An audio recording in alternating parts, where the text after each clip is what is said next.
Olá pessoal, sejam todos bem-vindos. Nesse vídeo nós vamos falar da análise fundamentalista da empresa Metal Frio do ano de 2020. Lembrando que o ano de 2020 ainda não está pela sua totalidade com as suas demonstrações completas. A gente tem os demonstrativos financeiros do primeiro ao terceiro trimestre, ou seja, até o terceiro trimestre. E vamos fazer um comparativo dos mesmos três primeiros trimestres dos anos anteriores. Bom, a gente vai começar aqui com a análise da DRE, que é o demonstrativo do resultado do exercício. Começando aqui com a receita líquida. A receita líquida é o total de vendas da empresa, menos algumas deduções, como descontos concedidos, devoluções e impostos sobre vendas. Bom, a gente consegue analisar que de 2014 a 2020 ela vem numa crescente. Veio no crescimento bem forte de 2017 a 2020, tendo uma pequena queda em 2020. Bom, a gente tem o custos bem vendidos. Ele é praticamente um espelho da receita líquida. Quando a empresa vende menos, ela gasta menos no seu processo produtivo, e quando ela vende mais, ela tem um maior número de pedidos, ela precisa comprar mais insumos, contratar profissionais especializados, né? Então, o custo dos bens vendidos aumentam. Quando tem menos vendas, diminui. Quando tem mais vendas, aumenta. Então, é praticamente um espelho da receita líquida. Bom, a gente tem o lucro bruto. O lucro bruto é o primeiro resultado, primeira apuração de lucro ou prejuízo. Bom, a gente consegue analisar que o lucro vem num processo de crescimento de 2014 a 2020. Ela teve só uma pequena queda de 2016 a 2017, mas de 2017 a 2020 vem numa crescente bem forte. Bom, a gente tem receitas e despesas gerais administrativas, como o nome já diz, são outras despesas e outras receitas que entram ou saem do caixa da empresa. Receitas são os recursos que entram na empresa, são recursos que entram, mas que não envolve diretamente com as vendas dos principais produtos da empresa. Ou seja, envolve venda de ativos fixos, como por exemplo imóveis, veículos, computadores, os móveis da empresa. Às vezes ela passa um processo de mudança e troca de móveis, renovação do parque de informática, e aqueles equipamentos antigos ou móveis ele acaba leiloando ou até vendendo aí diretamente para outras pessoas, né? No caso também tem se a empresa acaba vendendo um imóvel, algum galpão, também entra em outras receitas aí. As outras despesas gerais e administrativas envolvem diretamente a questão organizacional da empresa. Por exemplo, pessoal do administrativo, folha sulfite, computadores, licenças de sistemas. Ou seja, são a questão da questão organizacional da empresa, produtos de limpeza também. Ou seja, são despesas que não envolvem diretamente o principal ramo da empresa, o principal processo produtivo, que no caso são os refrigeradores dela, né? Então são outras despesas que são mais voltadas para a questão da organização da empresa. Bom, a gente tem a receita operacional para a questão de análise.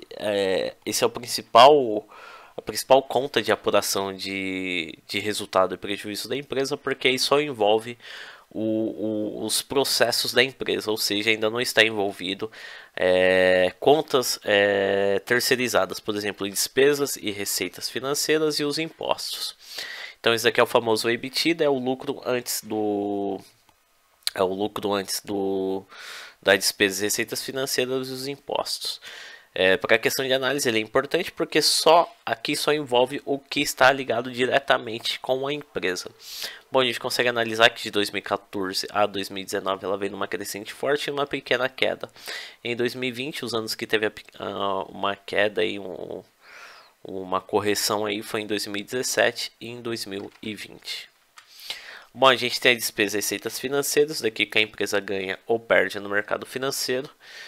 Sempre esteve no patamar negativo, ou seja, a empresa pagou mais do que ganhou no mercado financeiro, salvo 2016, ficou praticamente num patamar neutro, ou seja, a empresa nem ganhou nem perdeu, e sendo 2020 o pior período da empresa. Ela perdeu muito no mercado financeiro. Aqui eu falo mercado financeiro, que envolve variação cambial, os juros que ela paga de empréstimos e financiamentos e o que ela perde em investimento na bolsa de valores ou de outros investimentos ou que ela acaba fazendo. Bom, a gente tem um lucro antes do imposto. Como o nome já diz, é a apuração do lucro antes da apuração do imposto.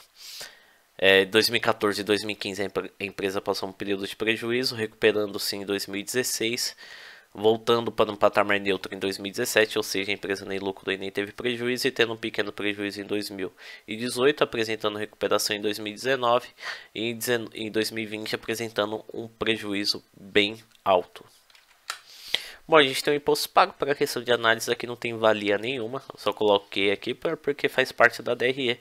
Se está no patamar negativo, quer dizer que a empresa teve crédito de imposto. Se estiver no patamar positivo, quer dizer que a empresa pagou um imposto, que é o imposto a contribuição social e o imposto de renda. Bom, a gente tem um lucro líquido, isso aqui é a última apuração de lucro da empresa, né? De apuração de resultado da empresa, apuração de lucro e prejuízo. De 2014 a 2015 a empresa apresentou prejuízo, em 2016 apresentou um lucro, recuperação, vindo para o patamar neutro em 2017, ou seja, a empresa nem lucrou e nem teve prejuízo praticamente, entrando no patamar de prejuízo novamente em 2018, apresentando uma pequena recuperação em 2019 e tendo um forte prejuízo em 2020. Bom, falando aqui da estrutura análise agora de estrutura de capital, começando com a participação de terceiros. Isso aqui a gente divide aqui o que a empresa tem de dívida com terceiros de empréstimos e financiamentos em relação ao patrimônio líquido. O patrimônio líquido é o que foi investido pelos sócios e acionistas, é o que praticamente faz a empresa andar, tanto os empréstimos e financiamentos ou o patrimônio líquido. O ideal é que quanto menor, melhor. Se for abaixo de 50%, quer dizer que a maior parte da operação da empresa, ou seja, abaixo de 100%, quer dizer que a maior parte dos recursos da empresa estão sendo financiados pelo patrimônio líquido, ou seja, por recursos próprios. Agora, se estiver acima de 100%, quer dizer que a maior parte do processo da empresa está sendo investido pelo capital de terceiros, ou seja, empréstimo financiamento, e a empresa está alavancada. Isso que nós não queremos. Queremos que a maior parte dos recursos da empresa sejam sido investido pelo patrimônio líquido, ou seja, recursos próprios. Bom, a gente consegue analisar que de 2014 a 2019 vinha até numa média razoável, e 2020 a empresa alavancou aí mais de 50.000% e entra numa situação preocupante. Bom, a gente tem a composição do endividamento. Isso aqui a gente analisa o percentual da dívida que está a curto prazo em relação a longo prazo. O ideal é sempre estar abaixo de 50%. Se estiver abaixo de 50%, quer dizer que a maior parte da dívida da empresa está a longo prazo e a menor parte esteja a curto prazo. Nós queremos que a maior parte da dívida da empresa esteja a longo prazo. E porque se a menor parte da dívida da empresa estiver a curto prazo, então ela tem um tempo hábil para poder fazer o seu fluxo de caixa girar, para poder quitar a sua dívida em dia, porque se ela não pagar em dia, ela vai ter juros e moras, né? Bom, mas já batendo o olho aqui a gente consegue analisar. Deixa eu só ativar a caneta aqui, tentar traçar uma reta meia torta aqui, porque é meio difícil. Ó, aqui é o patamar de 50%, ou seja, a composição do endividamento sempre esteve acima de 50%, ou seja, a maior parte da dívida da empresa está a curto prazo, mas assim não está algo muito fora da curva, está entre o patamar de 50% e 70%. Em relação à dívida a longo prazo, a dívida a curto prazo não está tão maior assim. Em relação, está praticamente aí dividida, tendo uma variação de 10% e 15%. Bom, análise de rotatividade, a gente começa com a rotatividade do estoque, que a gente analisa depois da produção. Quantos dias um produto fica, em média, quantos dias um produto fica parado em estoque, que o ideal quanto menor, melhor. Aqui está numa média entre 3 dias e 4 dias aproximadamente. ou seja, depois que é produzido lá o refrigerador, ele fica parado em estoque aí aproximadamente entre 3 e 4 dias, sendo o melhor período aqui do gráfico estudado foi o período de 2016. O período de 2016 aqui no patamar de 3 dias aproximadamente. Bom, a gente agora tem um prazo médio de recebimento, depois que é vendido o refrigerador, quantos dias a empresa demora para receber dos seus clientes. Aqui o melhor período foi em 2016, aqui o ideal quanto menor melhor. Demorou aproximadamente 6 dias, o pior período aqui foi em 2020, a empresa demorou aí quase 10 dias para poder receber dos seus clientes. Lembrando que a gente está analisando aqui os 3 primeiros trimestres de cada ano. Bom, a gente tem um prazo médio de contas a pagar, é quanto tempo a empresa demora para poder pagar os seus fornecedores, aqui o ideal, quanto maior melhor. Em 2014 a empresa demorou aqui aproximadamente, foi o pior período, demorou 6 dias, e o melhor período aqui está em 2020. A empresa demorou aí aproximadamente 10 dias, 11 dias para poder pagar os seus fornecedores. Bom, aqui a gente tem um gráfico que compara o a receber versus o a pagar. Essa linha mais escura aqui é o prazo médio de contas a pagar, e a linha mais clarinha é o prazo médio de recebimento. O ideal é sempre que o prazo médio de contas a pagar está acima do prazo médio de recebimento. O ideal é a empresa receber primeiro dos seus clientes e depois pagar seus fornecedores, para a empresa ter caixa para poder pagar em dia os seus fornecedores, e é o que a gente consegue analisar aqui. O de 2014 a 2020, o prazo médio de contas a pagar sempre foi superior ao prazo médio de recebimento.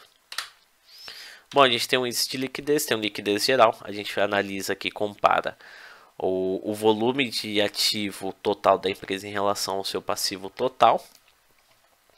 Se estiver acima de R$1, deixa eu traçar uma linha aqui. Se estiver acima de R$1, quer dizer que o que a empresa tem de ativo supera o que ela tem de passivo. Ou seja, para cada R$1 que a empresa tem de dívida, ela tem aqui R$1, ou seja, pelo menos aqui em 2015 ficou R$1,10, em 2020 ficou praticamente R$1, ou seja, o ativo da empresa foi igual ao passivo total dela. O melhor período foi em 2014, na casa aqui de R$1,30 aproximadamente. Então tá bem igual assim a questão do ativo e o passivo da empresa, ou seja, o que a empresa tem de ativo conseguiria pagar todas as suas obrigações. Bom, a gente tem a liquidez corrente, isso daqui a gente pega as contas do ativo circulante em relação ao passivo circulante. É a mesma coisa, se estiver acima do patamar de 1. Se estiver acima do patamar de R$1, quer dizer que o ativo circulante supera o passivo circulante da empresa. Em 2015 aqui o ativo circulante da empresa quase que não superou aqui, mas ficou praticamente no patamar neutro, ou seja, o que a empresa tinha de ativo circulante foi o mesmo de passivo circulante. Em 2020 aqui, o ativo circulante não conseguiu superar e nem igualar o passivo circulante, sendo o ativo circulante inferior ao passivo circulante da empresa. Aí de restante, o ativo circulante sempre superou o passivo circulante da empresa, só em 2020 que teve essa queda aqui um pouquinho considerável, sendo o pior período. Bom, a gente tem a liquidez seca, a gente utiliza a conta do ativo circulante menos a conta de estoques, ou seja, a gente utiliza as contas que se transformam em dinheiro com alta velocidade, por exemplo, a conta caixa e a conta de investimentos da empresa. Aqui é a mesma coisa, aqui dificilmente as contas de alta liquidez superam o passivo circulante da empresa, geralmente vai estar abaixo de 1 mesmo. O ideal é a gente traçar uma reta aqui em 50%, pelo menos a metade de ativo de alta liquidez, o ativo seco, né, o que é a conta caixa e a conta de investimentos, tenha pelo menos metade das obrigações a curto prazo, pelo menos 50%, E aqui a gente consegue analisar de todos os períodos, sempre acima de 50%.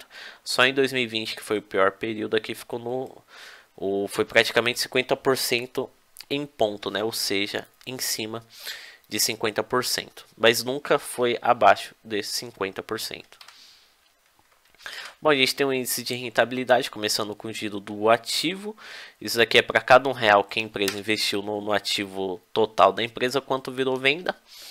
Aqui, se a gente traçar uma linha, nunca foi abaixo de 60 centavos. Uma linha torta aqui. Bom, sempre foi acima do patamar de 60 centavos, ou seja, para cada R$1 que a empresa investiu no total do ativo, ela teve aí de retorno nas vendas, na receita líquida, e 60 centavos, sendo o melhor período em 2016. Ela teve aí aproximadamente 75 centavos de retorno de venda sobre o seu ativo total. E em 2019, que foi o segundo melhor período, ficando no patamar daqui de 70 centavos. Bom, a gente tem a margem operacional, isso aqui é a margem de lucro, só utilizando o resultado operacional da empresa. 2014 foi o pior período, ela teve uma margem operacional aí de 3% aproximadamente, tendo uma recuperação forte em 2016, chegando no patamar aí de 6,5%. O melhor período foi em 2018, chegando próximo a 7%, e 2019 caiu com o patamar de 6%. E em 2020 aqui o período caindo aí para o patamar próximo a 5,2% aproximadamente. Bom, a gente tem a margem líquida, isso daqui é a margem de lucro da empresa final, ou seja, aquele que é dividido entre os sócios e acionistas. Daqui a gente vê de fato o quanto o produto lucrou de fato, né, ou desvalorizou. Em 2014 a 2015 a empresa apresentou prejuízo, ou seja, o seu produto não apresentou lucro, mas pelo contrário, desvalorização, apresentando recuperação em 2016, ou seja, lucro próximo da casa de 5%, ou seja, de cada venda que a empresa fez, ela teve uma margem de lucro aí de 5%, em 2017 entrando no patamar neutro, ou seja, a empresa nem lucrou e nem teve prejuízo, tendo prejuízo em 2018, e tendo uma recuperação entrando no patamar positivo em 2019, entrando no patamar aí aproximadamente de 3%, e uma queda muito forte em 2020, ou sendo o pior período estudado, ainda superando o período de 2015, que até então era o pior período. 2020 está sendo um ano muito ruim para a empresa. Bom, pessoal, eu terminei a análise aqui. Espero que vocês tenham gostado. Quem puder estar se inscrevendo no canal, eu agradeço demais. Quem puder também estar deixando um like, compartilhando, se vocês quiserem que eu analise uma empresa aí, deixe aí nos comentários. Bom, pessoal, espero que vocês tenham gostado. Fiquem com Deus, sucesso a todos. Espero ter contribuído aí na tomada de decisão de vocês. Um grande abraço e até o próximo vídeo.